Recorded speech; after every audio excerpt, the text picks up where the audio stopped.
Jadi modul 9 tempering, sebelumnya sudah dijelaskan juga mengenai pengertian tempering, kemudian tahapan-tahapan tempering ya. Nah, tapi mungkin ada juga yang masih lupa apa itu tempering ya. Jadi tempering itu pada intinya untuk memperbaiki sifat dari baja setelah pendinginan cepat atau quenching ya, untuk meningkatkan ketangguhannya karena sifat dari hasil dari quenching itu relatif keras dan juga getas ya. Jadi untuk meningkatkan ketangguhannya dan juga ductility-nya dilakukan proses tempering, yaitu pemanasan di suhu di bawah temperatur electrodenya ya. Nah, mungkin akan lebih jelasnya karena sebelumnya sudah dijelaskan juga ini, melihat secara singkatnya dari videonya ya. The quenching operation will increase the hardness and strength of the steel, but will drastically decrease the ductility and toughness. The aim of tempering is to soften the steel back, achieving the desired combination of properties. Tempering will considerably improve toughness and ductility while still maintaining a high strength level. Tempering consists of heating the steel to a temperature below the austenitic range, usually somewhere between 500 degrees to 650 degrees Celsius or 900 degrees to 1200 degrees Fahrenheit, and holding at this temperature for a specific time period. During this process, the hard brittle martensite dissociate into ferrite and iron carbide, producing a structure called tempered martensite, which has lots of fine particles dispersed through the ferrite. This will give the optimum combination of strength, hardness, toughness, and ductility. The ratios of these properties can be refined through the time and temperature of the tempering. Ya, jadi prosesnya akan tergantung dengan temperatur ya dan juga waktunya. Nah, kemudian ini juga sudah dibahas tahap-tahapnya itu akan tergantung dari temperaturnya. Jadi seperti ini, awalnya adalah strukturnya martenset ya, seperti ini. Setelah dia didinginkan dengan cepat ya, ada martenset, kemudian ada juga austenite sisanya. Austenite sisanya pasti masih ada. Kemudian tahap 1 biasa suhu yang relatif rendah itu terjadi deplesi dari karbonnya ya, atau dari asalnya martenset karbon tinggi, kemudian dia akan keluar menjadi martenset yang karbonnya rendah, kemudian karbonnya itu akan membentuk presipitat karbidat transisi, yaitu epsilon atau juga eta ya di sini. Jadi ini terbentuk karbidat transisi seperti ini. Jadi karbonnya keluar dari martenset, kemudian membentuk karbidat transisi. Kemudian tahap 2 pada temperatur tempering yang lebih tinggi lagi akan terjadi dekomposisi dari austenite sisanya. Jadi austenite sisa yang masih ada di dalam martenset itu akan berubah menjadi bainite karena temperaturnya di daerah bainite ya, temperatur temperingnya, yaitu bainitic ferrite dan juga karbida di dalam situ. Jadi untuk temperaturnya rendah ya menjadi lower bainite, atau temperatur yang lebih tinggi menjadi upper bainite pada saat tahap awal. Kemudian setelah itu pada temperatur tempering yang lebih tinggi lagi akan terjadi dari ini ya, dari martenset karbon rendah yang dihasilkan di tahap 1 ini akan berubah menjadi ferrite dan juga Fe.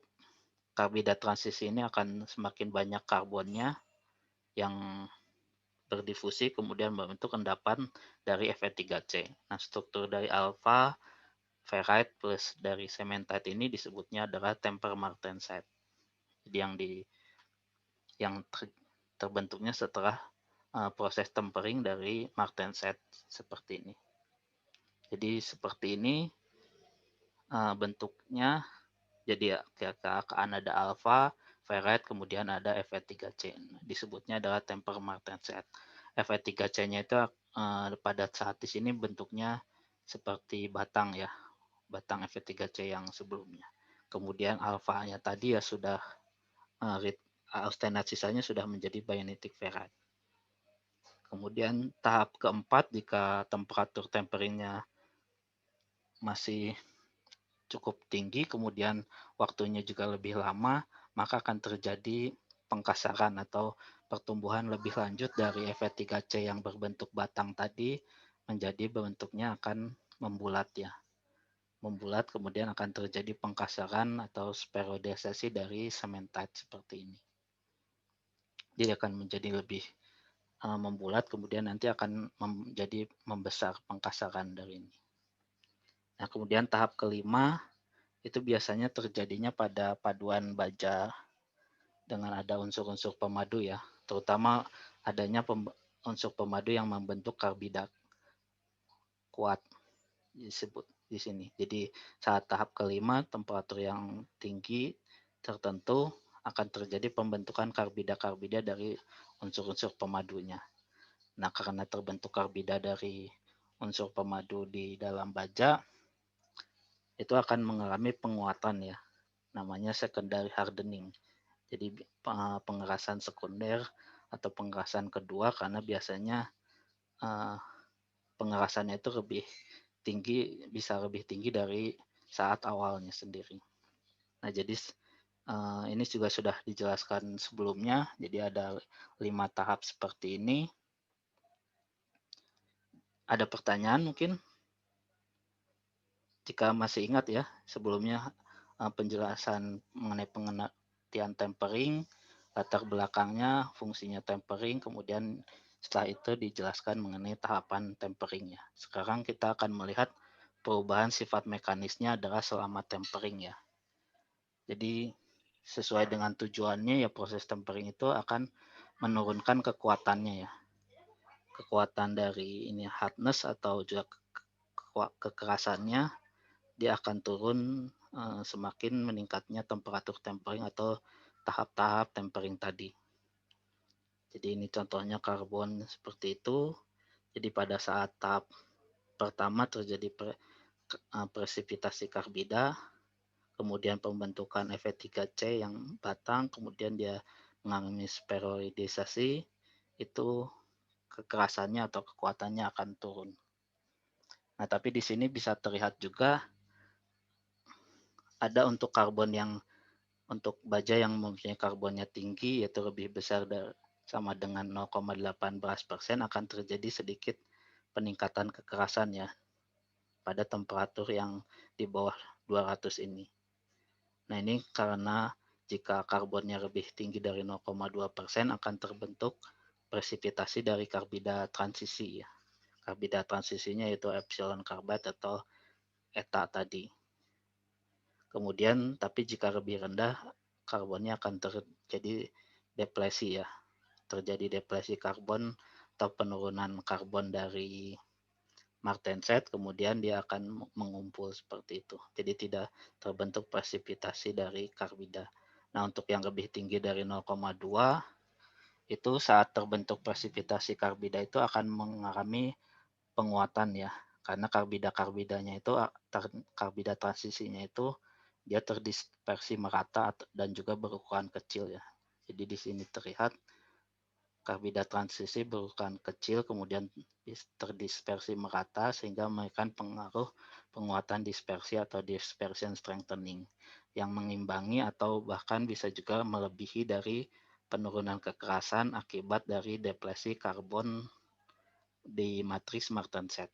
Jadi akibat dari dekomposisi karbon di martensetnya itu akan mengalami softening, tapi karena terbentuk karbida transisi ini akan terjadi dispersion strengthening juga. Artinya saat untuk karbon yang lebih tinggi terus temperingnya lebih tinggi, dia dapat mengalami peningkatan kekerasan. Nah, jadi kesimpulannya bila diinginkan kekerasan yang maksimum, maka digunakan baja karbon yang tinggi kemudian temperingnya pada suhu relatif rendah di sini. Kemudian di atas 200 tempering tahap 3 dan 4 itu terjadi penurunan kekerasan karena pelunakan matriksnya, softening, kemudian terjadi coarsening dan juga coalescence ya, atau penggabungan dari partikel-partikel karbida tadi. Nah, kemudian ya ini untuk sifat-sifat yang lainnya, jadi tadi sudah dibahas tensile strength dan juga kekerasannya menurun dengan semakin meningkatnya tempering. Kemudian yield strength-nya juga sama, tapi di sini persen elongasinya dan juga reduction area atau ductility-nya akan semakin meningkat ya, atau ketangguhannya juga akan relatif meningkat seperti itu. Nah, jadi untuk di sini bila dapat disimpulkan bila ketangguhan dan ductility-nya lebih yang diinginkan, maka temperingnya itu pada temperatur tinggi di sini. Karena semakin tinggi tempering, ketangguhan dan ductility-nya lebih tinggi.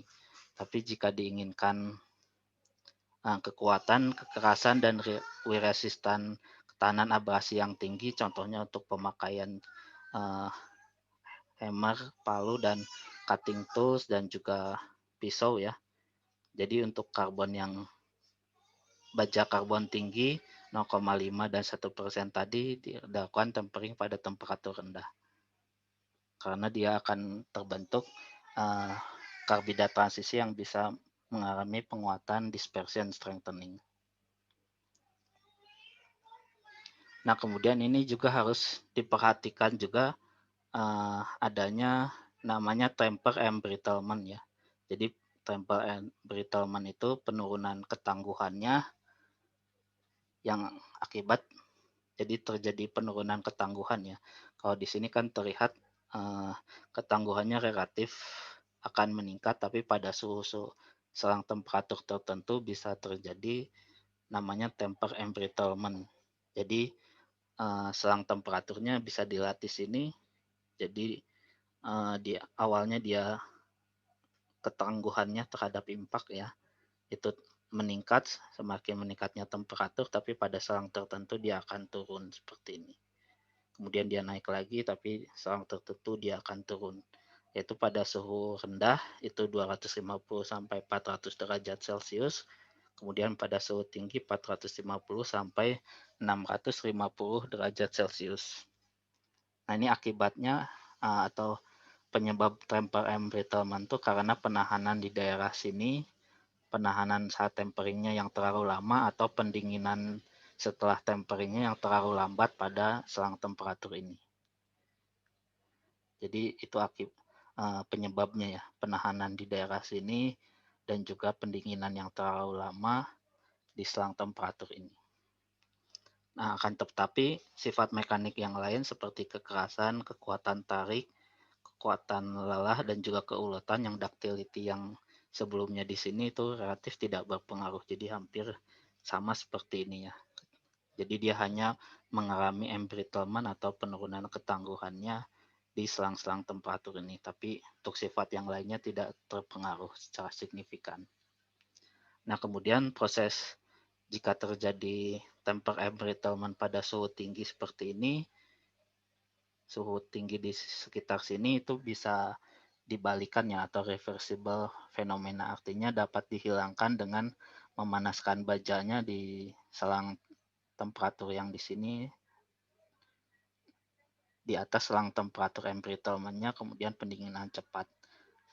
Jadi bisa diperbaiki, tapi jika temper embrittlement-nya pada suhu rendah seperti ini relatif lebih susah atau tidak bisa dibalikan ya, atau irreversible. Nah, terutama penyebab yang paling utamanya adalah ini ya, adanya kandungan fosfor, antimon, timah, SN, dan juga arsen yang di bajanya itu ya. Jadi semakin tinggi kandungan ini, dia akan sangat rentan terhadap temper embrittlement. Sehingga pada saat pembuatan baja ya harus dikurangi unsur-unsur pengotor ininya. Nah, kemudian itu tadi yang harus diperhatikan ya, temper embrittlement. Kemudian ini pengaruh unsur-unsur pemadu yang lain jika baja ada sekitar 2% molybdenum atau juga bisa 0,5% vanadium, itu akan mengalami secondary hardening ya. Di sini saat dia tempering di temperatur tinggi akan terjadi peningkatan kekerasannya dan kekuatannya karena terbentuk karbida dari unsur-unsur pemadunya itu, yaitu molybdenum carbide dan juga vanadium carbide. Artinya pada temperatur yang lebih tinggi di sini, suhu yang lebih tinggi itu karbon-karbonnya itu, difusi dari karbonnya itu akan lebih besar terhadap unsur-unsur pembentuk karbida dalam paduan bajanya, yaitu molybdenum, vanadium, tungsten, niobium, dan ini ya. Dibandingkan difusi unsur-unsur intersisi membentuk Fe3C, membentuk cementite. Jadi akan lebih mudah membentuk karbida dari unsur-unsur pemadunya itu daripada membentuk cementite-nya itu.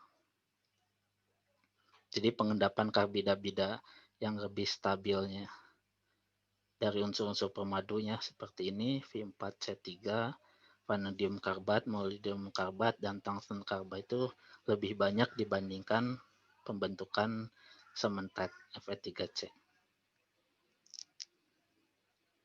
Nah, kemudian ya proses pembentukan karbida selain cementite itu dikenal dengan tahap kelima tempering atau akan terjadi pengerasan kedua secondary hardening. Nah, ini kemudian adalah karbida-karbida yang mungkin terbentuk di dalam baja, yaitu seperti ini ya. Grupnya adalah M3C carbide, contohnya adalah Fe3C, Mn3C. Kemudian yang lainnya ini karbida dari chromium, kemudian karbida FeMO carbide, kemudian yang ini juga yang lainnya. Jadi unsur-unsur terutama unsur-unsur pembentuk karbida yang kuat seperti Ti, molybdenum, tungsten, dan lainnya. Itu akan membentuk karbida pada saat tempering atau juga pada saat sudah terbentuk sebelumnya. Nah, ini contohnya terbentuknya endapan partikel karbida saat sudah ditempering ya. Struktur temper martensat akan terbentuk endapan-endapan karbida yang terdistribusi merata juga dan juga dari mungkin titanium dan molybdenumnya, sehingga akan mengakibatkan baja itu menjadi lebih keras. Kemudian karena struktur matriksnya itu adalah temper martensat, sehingga dia akan lebih ductile dan juga lebih tangguh juga. Jadi proses di sini walaupun dia naik, tapi ketangguhannya juga masih ketangguhan dan ductility-nya juga tinggi. Nah, kemudian ini siklus termal untuk proses pengerjaan baja ya. Dari mulai proses produksi misalkan dalam bentuk hot roll ya. Batangan hot roll, kemudian ini proses ini adalah untuk forging. Jadi pembentukan baja awalnya jadi dia dipanaskan, diaustenisasi ya. Sangat tinggi temperaturnya, kemudian dibentuk atau dilakukan forging ya, dipukul-pukul bisa juga seperti itu, atau di adanya hentakan kemudian membentuk untuk menghasilkan bentuk yang diinginkan. Kemudian didinginkan, kemudian setelah dimensi ukurannya sesuai dengan diinginkan, dilakukan proses machining ya, permesinan untuk menghasilkan bentuk yang diinginkan. Jadi ada bagian-bagian yang ingin dihilangkan melalui proses machining. Jadi setelah pendinginan cepat ya harus dilunakan ya, karena setelah forging itu ada deformasi, kemudian pendinginan cepat, maka di sini akan terjadi pengerasan dari strukturnya ya. Pengerasan strukturnya itu untuk agar lebih mudah dilakukan machining berarti harus dia dilunakan. Nah, namanya adalah normalizing atau spheroidizing ya. Ini annealing ya. Prosesnya annealing, jadi dilakukan pemanasan untuk melunakkan dari bajanya itu. Nah, ini akan dibahas setelah ini ya, proses annealingnya itu. Jadi dia tujuan perakuan panas itu kan selain dia memperkeras atau memperkuat, ada juga untuk melunakkannya, terutama agar lebih mudah saat proses machiningnya itu nanti. Nah, kemudian setelah proses machining ini adalah perakuan panas yang biasa ya untuk menghasilkan quenching, kemudian tempering seperti ini. Jadi biasanya dilakukannya di akhir proses atau setelah proses machining seperti ini. Nah, setelah tempering didinginkan ke temperatur kamar dengan cepat, ya di sini akan dihasilkan kombinasi dari kekerasan dan juga ketangguhan. Ada pertanyaan sampai sini? Pak, izin bertanya, Pak. Ya, silakan. Ya, saya Murtado. Tadi Murtado ya. ada 2 pertanyaan, Pak. Yang pertama yang tadi, Pak, yang embrittlement, Pak. Embrittlement Temper itu embrittlement ya. iya, temper embrittlement itu kenapa dalam artian kenapa apa yang menyebabkan ya mekanismenya kenapa gitu, Pak? Apa yang menyebabkan Iya. itu bisa terjadi? Ya, ada lagi? Ya, Satu. terus yang kedua yang grafik tadi, Pak. Itu kan yang forging itu kan agak bergerigi itu, Pak. Itu kenapa ya, Pak? Karena seakan-akan waktunya maju mundur gitu, Pak. Oh, bergerigi itu artinya dia ada deformasi di sini. Kemudian dia ya semakin turun dia pada saat jadi setelah dipanaskan dikeluarkan dari tanurnya lalu di forging dipukul-pukul seperti itu. Jadi ini tanda seperti ini ya proses dari deformasi atau machining atau forging ya. Jadi ada perakuan mekanik di situ. Nah, ini di sini artinya saat dia didinginkan ya sambil didinginkan dia sambil di forging. Iya, Pak. Oke, Pak. Ini Makasih, juga Pak. sama, tapi di sini setelah dia didinginkan ke temperatur kamar kan ya biasanya machining di temperatur kamar baru dia dilakukannya di sini. Jadi ya ini di temperatur kamar. Kalau di sini ya dia seperti ini saat dia di pendinginan sambil di forging. Ini pendinginannya pendinginan udara. Jadi bergerigi ini maksudnya ya tadi adanya deformasi seperti itu. Machining juga kan termasuk deformasi. Ya, Pak. Terus kemudian satu lagi yang temper embrittlement memang masih mekanismenya masih banyak diteliti ya. Jadi ini masih masih belum pasti atau masih belum ada yang memberikan secara pasti mekanismenya. Jadi kan kalau kita ingin melihat mekanismenya pasti harus dilihat ada bukti-buktinya ya, struktur mikro dan lainnya. Dan ini memang mekanismenya masih belum diketahui ya, tapi dari beberapa percobaan memang saat perakuan tempering di temperatur seperti ini yang relatif lama ada kemungkinan terjadi penurunan seperti ini, yaitu biasanya disebutnya ya temper embrittlement seperti itu. Jadi memang di sini juga jenis-jenis paduan yang rentan terhadap embrittlement juga masih belum terlalu jelas ya, tapi biasanya saat kita melihat kan biasanya ketangguhannya itu konstan ya, semakin meningkat tempering dia akan tinggi, tapi ada juga suatu saat di temperatur tertentu dia turun. Nah, proses adanya penurunan itu biasanya langsung saja kita sebut dia temper embrittlement seperti itu. Jadi harus diperhatikan ya. Ini juga hasil dari sini juga dari percobaan-percobaan ya. Jadi di selang temperatur ini jadi usahakan juga proses temperingnya jangan terlalu lama dan juga pendinginan setelah temperingnya harus relatif cepat seperti itu. Ya, terima kasih, Pak. Ya. Ada lagi? Izin bertanya, Pak. Ya. Langsung untuk temper embrittlement berarti itu di ini grafiknya diperlakukan pada periode yang jangka waktu yang sama ya, Pak. Jadi waktu temperingnya sama semua. Iya, kira-kira hampir sama, temperaturnya berbeda-beda. Jadi ada bajanya sama, kemudian dilakukan tempering di suhu ini, kemudian di suhu ini, seperti ini. Ini kira-kira di plotnya akan seperti ini. Jadi dicoba di temperatur tempering tertentu. Ternyata pada selang di sini terjadi penurunan.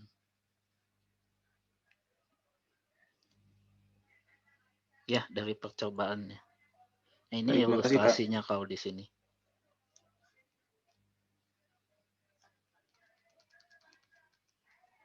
Ada lagi? Saya lanjutkan ya. Ini modifikasi proses pengerasan dan tempering baja. Jadi biasanya kalau secara konvensional kan seperti ini ya. Siklus termal untuk quenching, kemudian tempering konvensional, jadi dia didinginkan cepat, menghindari ya terbentuknya fasa lain, jadi langsung martenset. Tapi di sini tidak ada konvensional, berarti langsung saja didinginkan mulai media pendinginannya ya, bisa minyak atau juga air, sehingga saat dia suhunya hampir sama antara di ini bagian luar ya, yang lebih lambat itu bagian luar, kemudian yang lebih cepat di sini adalah bagian dalamnya. Jadi bagian luar dan bagian dalamnya itu akan sama. Ini bagian tengahnya, kemudian ini permukaannya ya, atau terbalik di sini. Jadi ini akan samanya saat dia setelah di media pendinginannya. Kemudian setelah itu dia dilakukan tempering sehingga menghasilkan produk martensat yang tertemper. Jadi awalnya menghindari pembentukan perlite, kemudian temperatur di bawah temperatur ectotoidnya ya, tempering. Jadi di sini langsung didinginkan saja ya, seperti ini, cara konvensional. Nah, kemudian ada modifikasinya yaitu dengan cara isotermal, di mana saat sebelum dia terjadi transformasinya itu, dia disamakan dulu antara bagian tengahnya dan juga di permukaannya. Jadi adanya penahanan temperatur di temperatur tertentu ya, namanya isotermal. Jadi yang dilihat di sini adalah kurva dari TTT-nya ya. Jadi dia ditahan di sini, kemudian setelah kira-kira dicapai suhu yang konstan, pendinginan yang konstan antara bagian tengah dan juga di permukaannya, baru dia didinginkan lagi secara relatif lambat.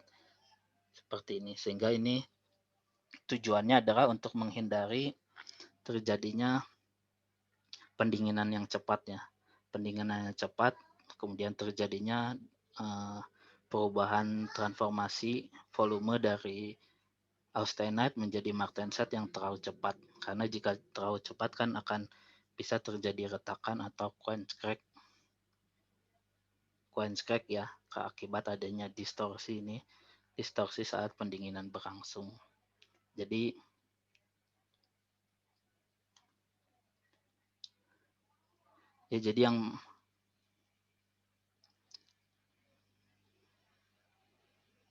jadi tujuan isotermalnya tadi untuk menghindari adanya quench crack di sini.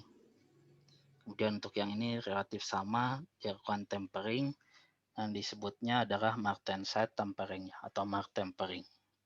Jadi adanya penahanan isotermal di daerah ya biasanya di atas MS-nya ya. Sebelum MS-nya itu ditahan dulu, misalkan dengan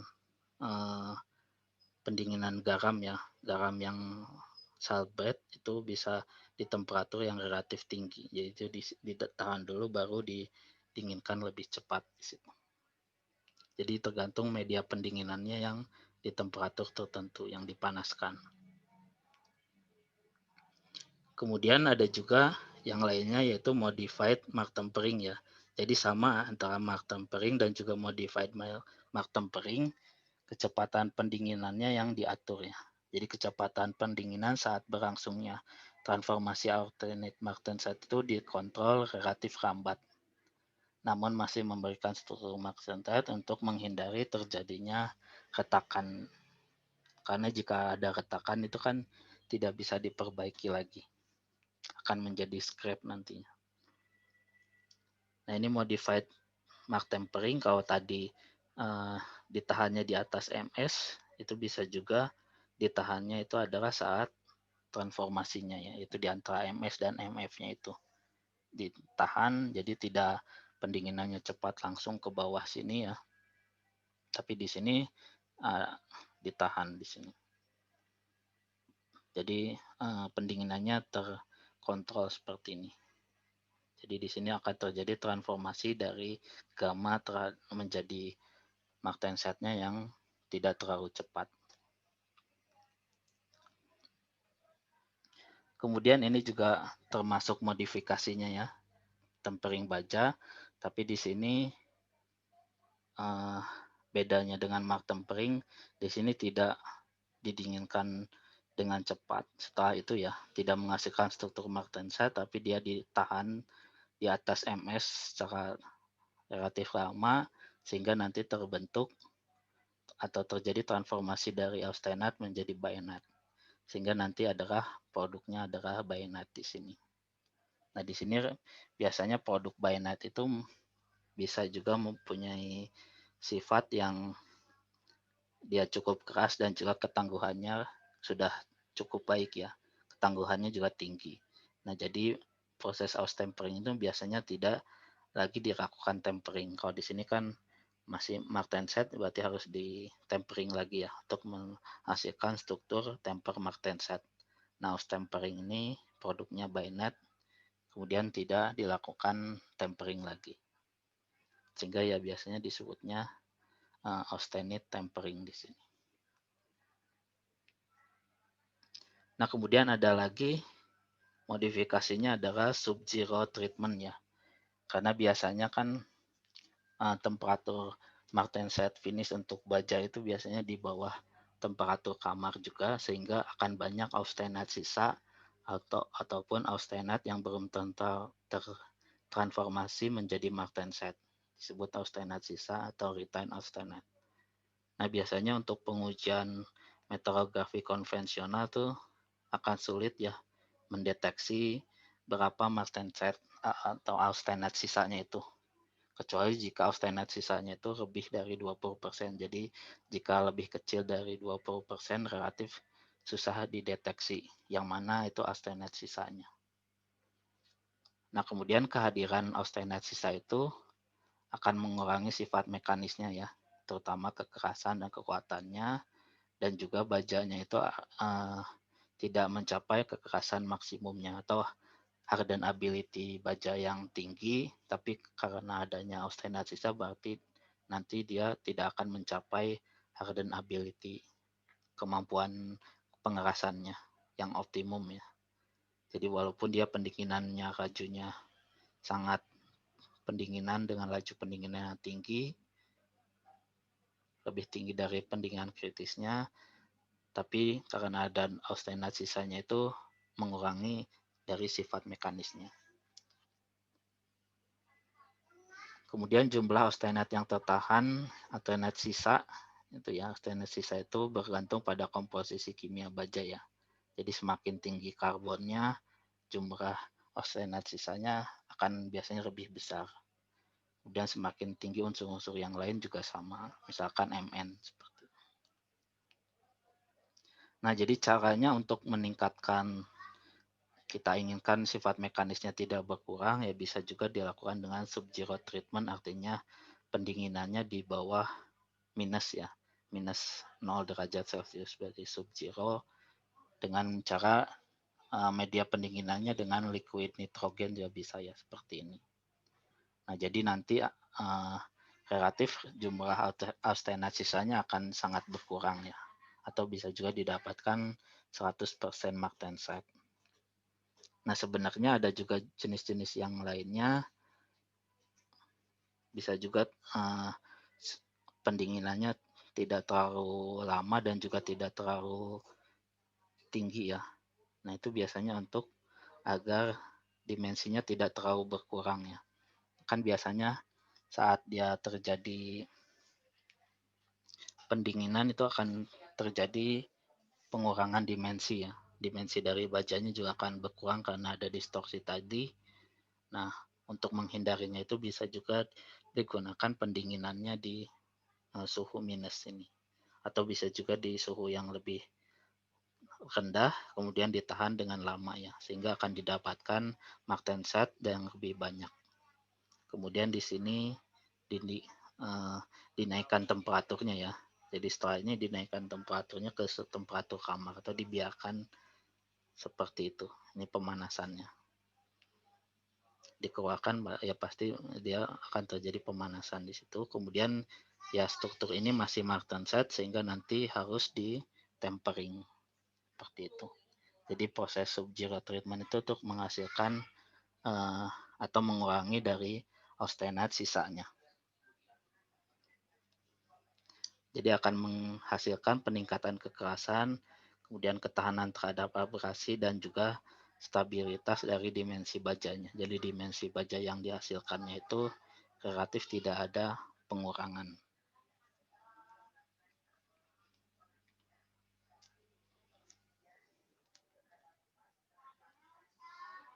Nah, kemudian ini adalah proses yang lain ya.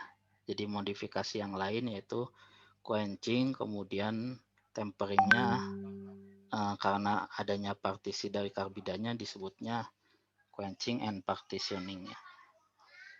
Jadi seperti ini ya kira-kira prosesnya ada konvensional, quenching, kemudian tempering seperti yang tadi, kemudian ada modifikasi dari tempering. Jadi proses quenching kemudian tempering konvensional itu telah lama diterapkan ya. Jadi sudah sejak lama itu diterapkan dan sampai sekarang juga masih banyak yang melakukan quenching dan tempering konvensional untuk menghasilkan kombinasi antara kekuatan dan ketangguhan dari martensitiknya. Kemudian tadi juga dibahas ada austempering atau modifikasi dari tempering ya. Salah satunya austempering menghasilkan bainite ya. Nah, ini relatif baru-baru. Jadi austempering di darah bainitic untuk menghasilkan baja paduan yang juga sifat-sifatnya lebih atraktif ya. Di sini bisa juga ada kombinasi antara austenite kemudian bainite dan seperti itu. Jadi properties-propertiesnya juga relatif lebih tergantung dari yang kita inginkan ya. Bainite-nya seperti apa dan juga ada austenite-nya seperti itu. Nah, kemudian ada juga yang lain yang juga sudah banyak dikembangkan juga namanya quenching and partitioning ya. Jadi ini relatif sama juga seperti konvensional ya, tapi di sini bisa menghasilkannya adalah selain martenset bisa juga ada austenite kemudian ferrite ya. Jadi kalau kita lihat ini kekuatan kemudian ini ductility-nya ya, sama seperti sebelumnya untuk advanced high strength steel, biasanya untuk otomotif yang bagian ini kan kombinasi antara ferrite dan juga martensetnya. Semakin banyak martensetnya akan semakin tinggi kekuatannya. Di sini ferrite-nya semakin tinggi akan menjadi elongasinya atau ductility-nya semakin tinggi.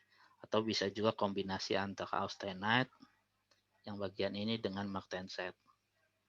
Ya yang paling optimum ya sebenarnya tergantung pemakaiannya seperti apa, tapi yang optimum ya ini ya. Ya kekuatannya tinggi tapi ductility-nya juga bisa tinggi.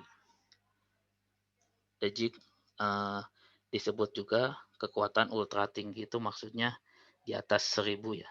Di atas 1000 MPa itu biasanya high strength atau ultra high strength seperti itu.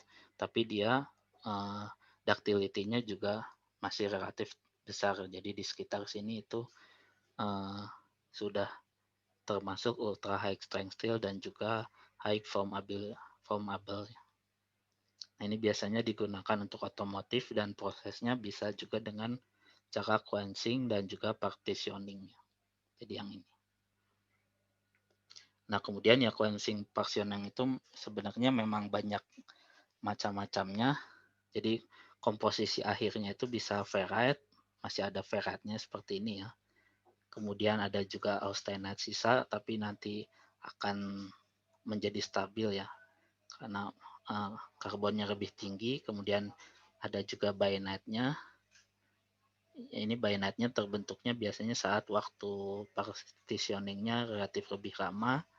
Kemudian martensite-nya itu yang sudah karbonnya lebih rendah ya. Jadi sudah ada perlakuan partitioning-nya sehingga karbonnya akan menjadi karbon di dalam martensite-nya lebih rendah.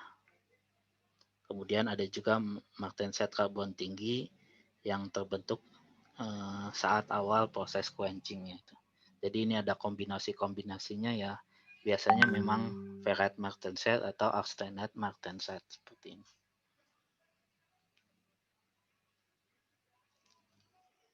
Nah, kemudian yang perlu diperhatikan adalah di quenching and partitioning adalah pengontrolan komposisi kimianya ya. Jadi ada komposisi kimianya itu yang diatur untuk menghasilkan struktur mikro tertentu ya. Jadi austenite-nya itu akan lebih banyak karbon dibandingkan dengan martensite-nya ini. Jadi kelebihan karbon dari martensite lewat jenuhnya itu akan berpindah ke dalam austenite sisa yang tidak stabil. Atau ya bisa kita lihat di sini bahwa pengontrolan komposisi kimia itu akan menghasilkan pergeseran ya, baik itu nose ferrite-nya di sini atau nose dari bainite-nya. Kemudian ya di sini ada perubahan dari MS dan juga MF-nya ya. Nah, jadi ini yang biasanya untuk komposisi quenching and partitioning itu adalah nilai meningkatnya nilai silikonnya ya. Si-nya itu akan tinggi. Jadi kalau kita lihat di sini, silikon yang tinggi akan mempermudah membentuk ferrite. Nah, adanya ferrite di sini, kemudian selain dari martensite yang nanti terbentuk, itu akan meningkatkan dari ductility-nya. Nah, ini mungkin kurang jelas, tapi di sini lebih jelasnya ya. Yaitu peningkatannya biasanya komposisi kimia baja quenching and partitioning itu ada meningkatkan silikonnya ini 1-2% berat. Nah, jadi peningkatan unsur silikon itu dapat menekan pengendapan cementite-nya di sini. Nah, ini. Jadi dengan adanya pertambahan silikon, ini nose dari cementite-nya dia akan bergeser ke kanan sehingga pembentukan dari cementite atau Fe3C-nya itu akan lebih susah ya terbentuknya.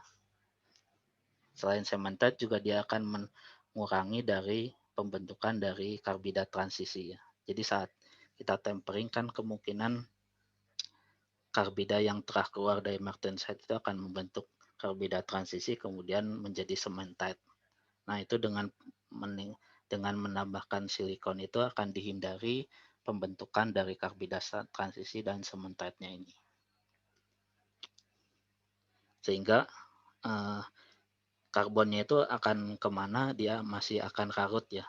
Larut di dalam austenite sisa. Kan di dalam struktur setelah quenching ada martensite dan juga austenite sisa.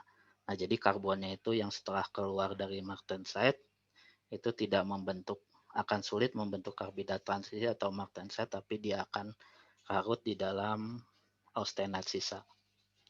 Sehingga karena kan austenite sisa strukturnya FCC itu kelarutan terhadap karbonnya lebih tinggi dibandingkan struktur martensite yang BCT ya. Nah, kemudian karena karbon yang larut di dalam austenite itu akan meningkatkan dia kekuatannya. Penguatan dari solid solution strengthening-nya. Sehingga baja quenching and partitioning memiliki kekuatan sangat tinggi 1000 sampai 1400 megapascal tadi ya, di atas 1000 berarti ultra high strength. Keuletannya juga relatif tinggi 10 sampai 20%. Kemudian ya peningkatan sifat mekanisnya ini bisa juga terus ditingkatkannya dengan semakin banyak penelitian tentang quenching and partitioning. Jadi itu intinya adalah partitioningnya itu adalah partitioning dari karbidanya ya. Jadi karbidanya yang kalau dia tempering konvensional, karbida yang terperangkat di dalam martenset kemudian keluar saat tempering itu membentuk karbida transisi, tapi di sini akan dalam quenching and partitioning karbidanya itu akan lebih banyak ke austenate ya, tidak membentuk cementite karena dengan penambahan silikon tadi pembentukan Fe3C dan juga karbida transisinya itu tertahan sehingga karbidanya itu akan ada di dalam austenate sisanya itu. Jadi berpartisi di dalam austenate.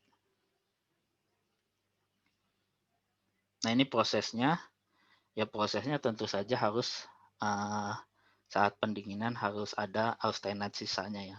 Jadi ada kombinasi antara martenset dengan austenate sisanya sehingga saat pendinginannya itu quenching temperaturnya itu ada di antara MS dan juga MF-nya di sini, ditahan di antara seperti itu.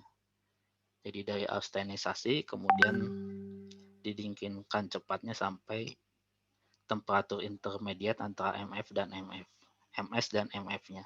Sehingga di sini akan menghasilkan martenset dan juga akan ada gamma-nya itu. Nah, kemudian temperatur partitioning-nya itu ini hampir sama seperti tempering, tapi karena kandungan silikonnya tadi yang tinggi, sehingga karbonnya itu yang bisa terlihat di sini ya.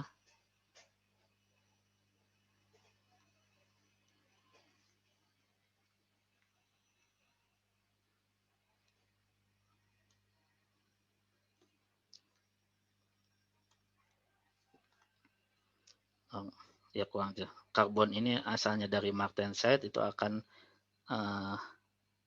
keluar terdepresi karbon ke austenate di sini.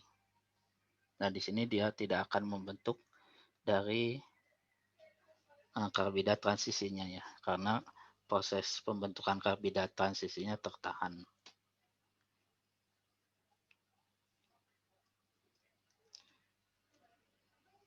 Nah, kemudian ini tahap proses dari quenching dan partitioning. Jadi tahap pertama yaitu ada dua macam ya, austenisasi seperti di gambar ini ya, austenisasi, kemudian quenchingnya, kemudian partitioningnya. Nah, jadi ada dua macam cara, itu bisa austenisasi atau full austenisasi. Artinya semuanya akan bertransformasi menjadi austenite ya. Atau bisa juga intercritical annealing, artinya temperaturnya bukan di temperatur austenisasi semua, tapi masih ada sisa dari alfa di sini, ferrite-nya ini. Jadi ferrite-nya itu tidak bertransformasi menjadi gamma semua. Nah, berarti kan di sini akan ada alfa atau ferrite-nya ya. Nah, ini akan nanti tidak bertransformasi menjadi martenset, tapi akan meningkatkan ductility-nya. Jadi bisa ada dua seperti ini. Tergantung mana yang diinginkan. Di sini lebih banyak austenite, kemudian nanti MS-nya akan lebih tinggi, martensitic stat-nya ya. Kemudian di sini lebih sedikit austenite-nya, martensitic stat-nya juga akan lebih rendah.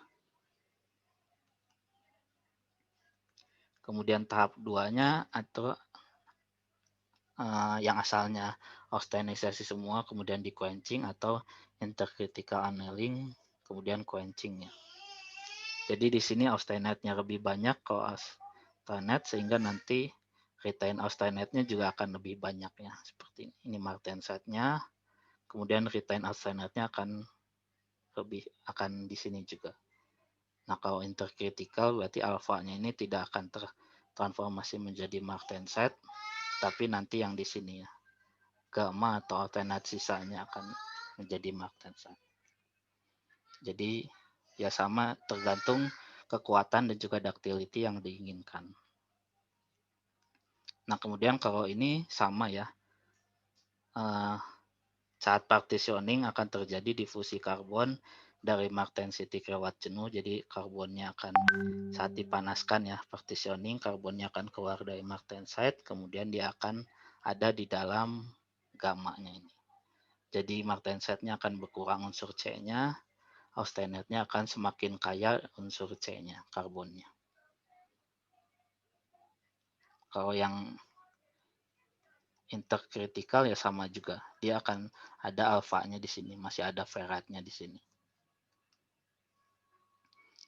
Nah ini saat difusi karbon dari martensite itu butiran dari gamanya tidak berubah, tapi komposisi kimianya atau komposisi dari karbon di sini akan berbeda ya.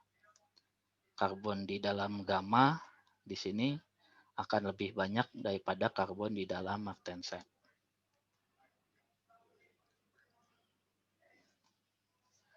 Nah, jadi seperti ini. Ya, jadi saat austenisasi, konsentrasi karbon dengan di paduan awal di dalam gamma itu relatif sama. Kemudian setelah quenching juga sama ya. Karbon di dalam gamma itu sama dengan komposisi karbon di paduan, dan karbon di dalam martensite juga sama dengan karbon di dalam paduan awal. Nah, tapi saat dia terjadi partitioning, terjadi difusi karbon dari martensitik jenuh ke gamma di sini.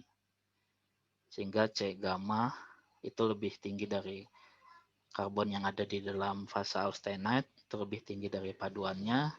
Kemudian karbon di dalam martensite lebih rendah ya. Nah, pengurangan karbon di dalam martensite itu kan akan mengakibatkan peningkatan ductility dan juga ketangguhannya ya. Kemudian setelah ini juga sama seperti ini. Jadi dalam kebanyakan paduan baja, jadi jika tadi ya paduan bajanya bukan untuk quenching and partitioning, karbon lewat jenuh dalam martensite itu setelah keluar dari martensite dia akan mengendap menjadi Fe3C ya saat tempering tadi, Fe3C. Namun saat kandungan silikonnya tinggi, dia akan mencegah pembentukan dari cementite-nya itu. Nah, akibat dari kelebihan karbon di dalam fase martensite itu akan berpartisi atau pindah ke dalam austenite ya. Karena austenite yang strukturnya FCC itu dia kelarutan karbonnya lebih tinggi dibandingkan dalam martensite yang strukturnya BCT. Jadi karbon akan larut di dalam strukturnya yang austenite sisanya tadi.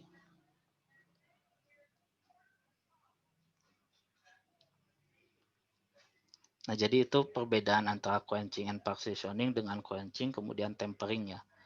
Itu ya contohnya adalah kandungan silikonnya di sini yang lebih tinggi.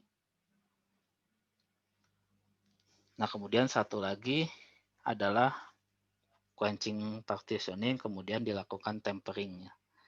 Jadi ini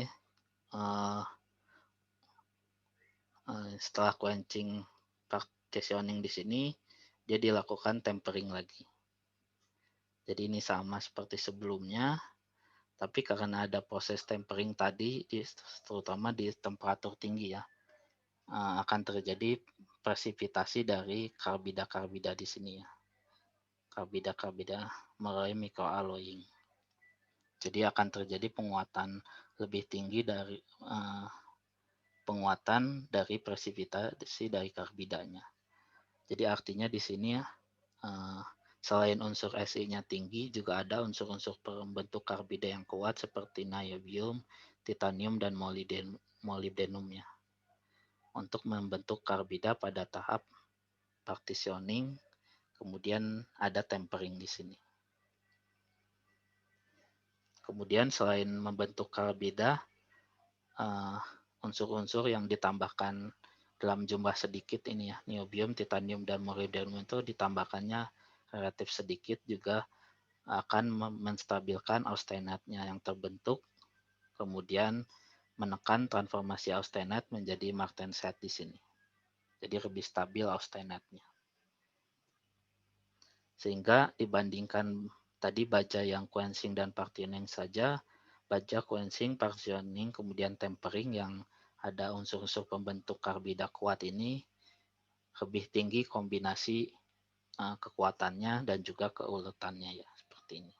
Karena ada microalloying, kemudian saat ditempering akan membentuk karbida sehingga penguatannya juga selain dari solid solution gamma-nya itu ada juga strengthening dari precipitation-nya. Ya ini contoh gambarnya ya. Ada martensite, kemudian ada retain austenite-nya di situ. Memang untuk karbonnya yang ada di sini akan sulit dilihat ya, harus dianalisis kandungannya atau komposisinya di gamma ataupun di martensite-nya tadi. Ya, sampai sini ada pertanyaan.